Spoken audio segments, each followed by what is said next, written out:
The pole pruner saw of today, whether gas or battery powered, has many uses. In tree work, on the farm, around the house, storm cleanup, disaster cleanup becomes a very handy tool. From the ground or from up in a bucket.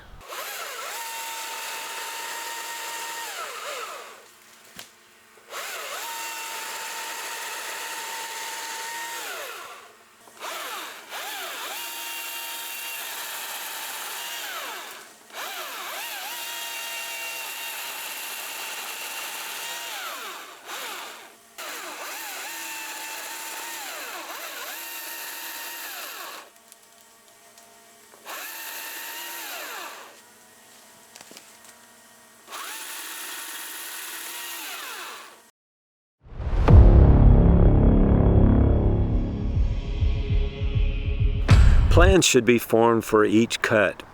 The more you practice, the more productive planting becomes, and important to maintaining safety. Check for hazards: overhead, animals, bees, power lines, poison plants and vines, stance and stability, foreign objects in the wood.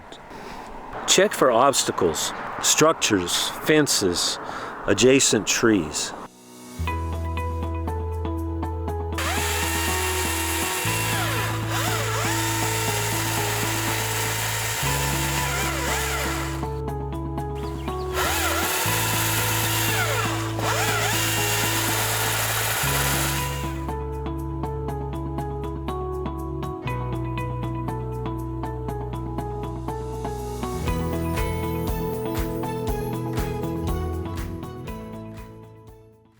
To reduce downtime, clean the air filter. Check your bar oil and fuel capacity.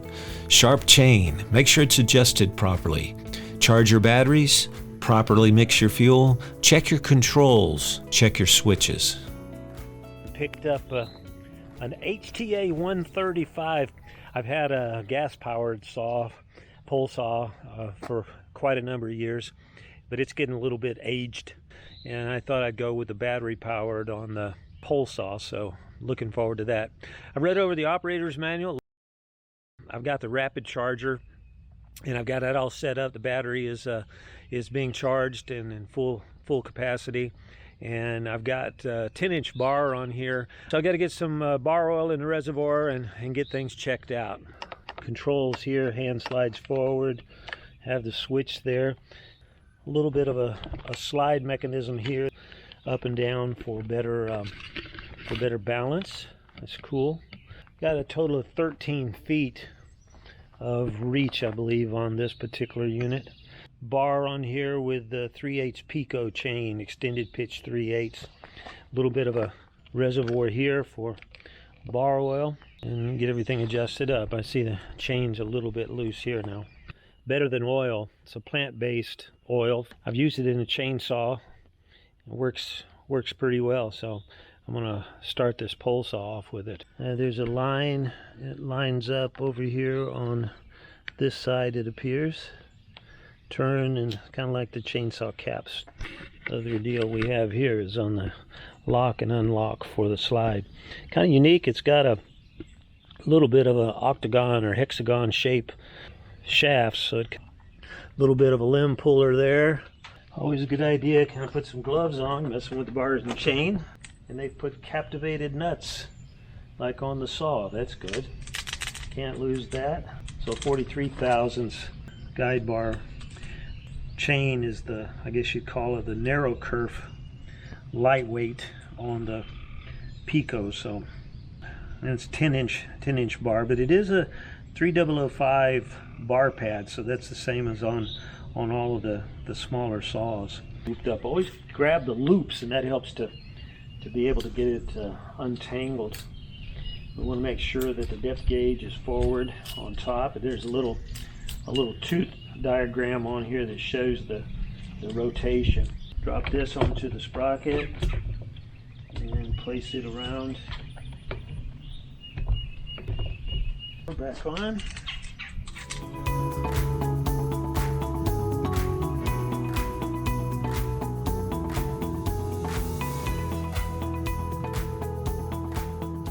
chain tight, we should be okay.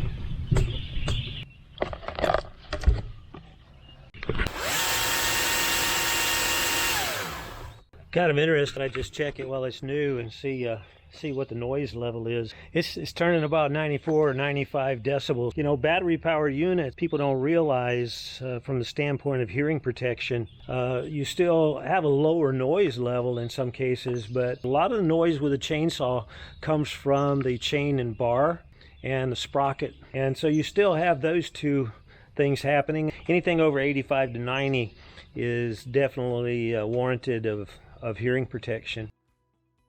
Personal protective equipment is important for pole pruner operators. Hard hats, face shields, safety glasses, gloves, boots, and leg protection is suggested. Make sure coworkers are clear of the area. They should be aware of falling objects, pole saw contact, and suggest they use PPE. Position is important. Making sure the angles are correct. Holding horizontally can increase back strain. Work angle is preferred, approximately 50 to 60 degrees. Avoid lifting above your shoulder level. I want you to think about the fiber. It'll give you the opportunity to apply it to different situations that you're in.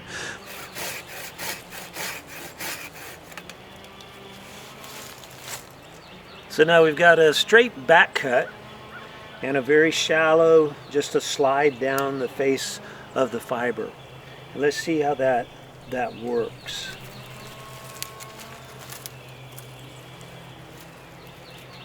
So that enables it to go all the way down.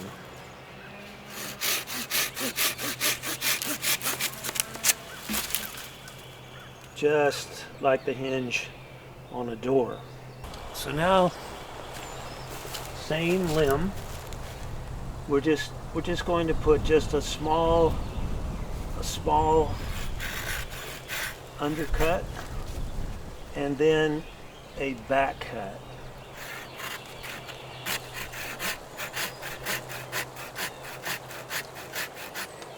Basically same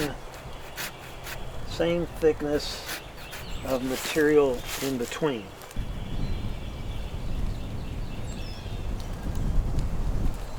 So it goes over so far, and now it has to stop.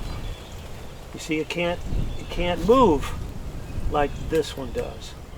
Same amount of material, but it can't move very far.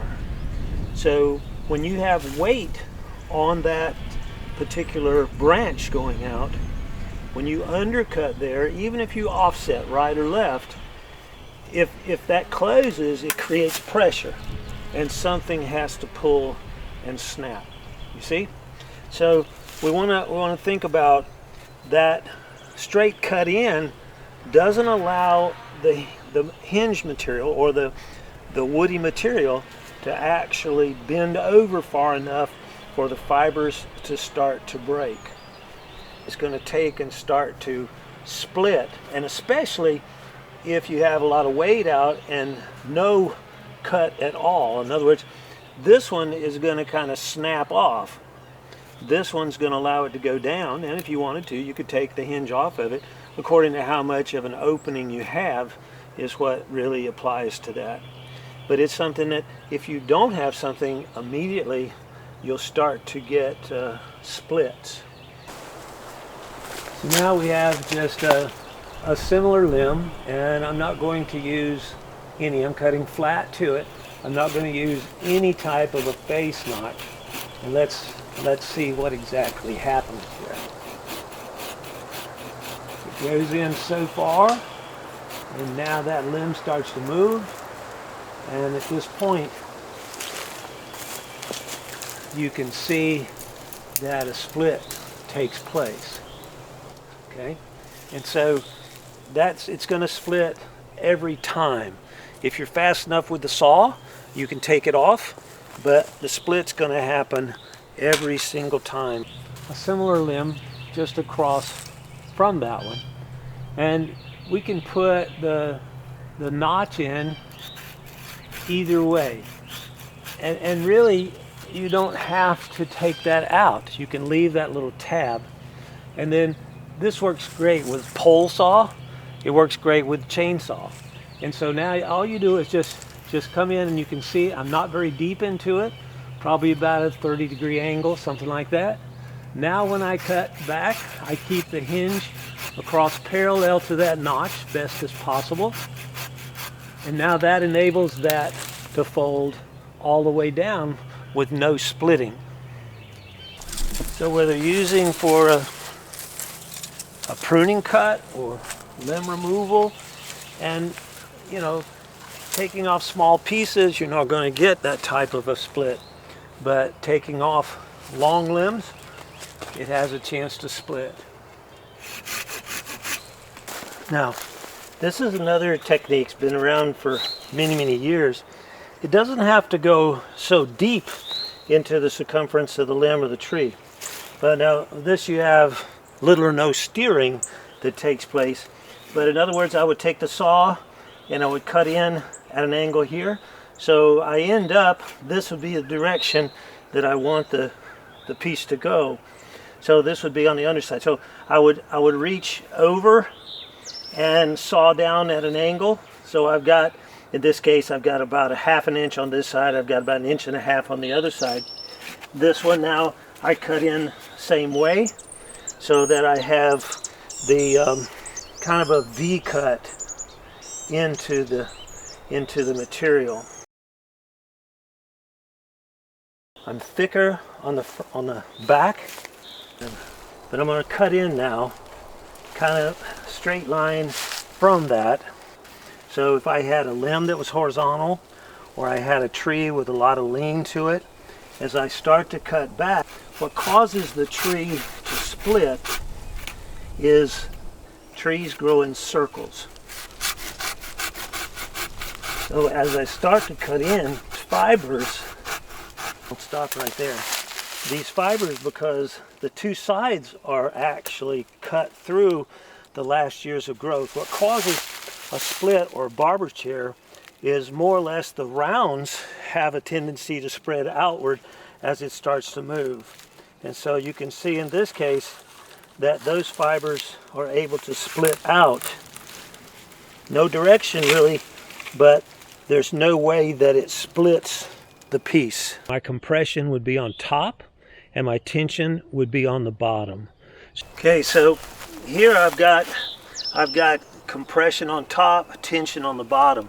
I'm just going to put a straight cut in and then start up from the bottom, and we'll try to keep a fairly straight hinge here. And you can see now as this starts to go down, that notch closes.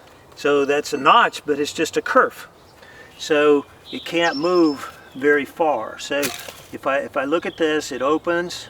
That's where it was originally. Then I undercut, the weight starts to go down, it closes. At that point, something has to twist or split, and that's what you want to try to avoid. Now I'm going to try to take and just put just a little bit of a notch into that position. I don't want any bypass or Dutchman in that area, so I'll clean it up just a little bit. But now let's see what happens here. And so as I go down with this, you can see now it has a place to fold into. When it gets to 90 degrees, it's going to start to break from the back of the hinge to the front. So you can see how now on the compression side, I have a space for it to move into. The hinge actually works.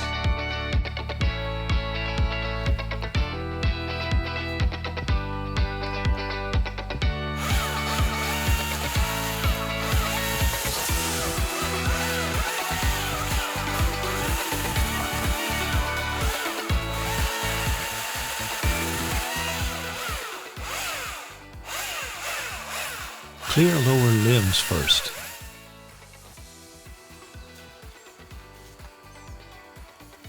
Prevents peeling by cutting away from the trunk, then closer to the limb collar.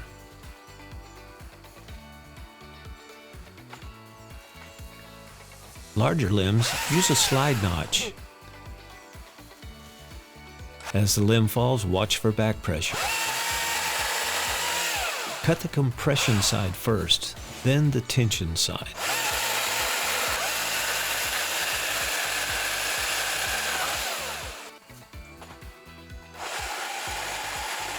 Leave the cuts as flat as possible above the seam, or angle off just above the seam, flat as possible. And also consider the visibility factor. What angle will it be seen?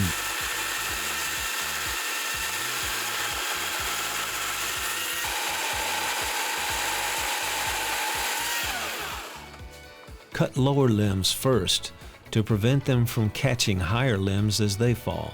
Use a slide notch and hinge to lower large limbs. Cut a few inches away from the attachment collar and then closer to the trunk. Once hanging, cuts can be made to reduce length and weight. Remember compression and tension sides.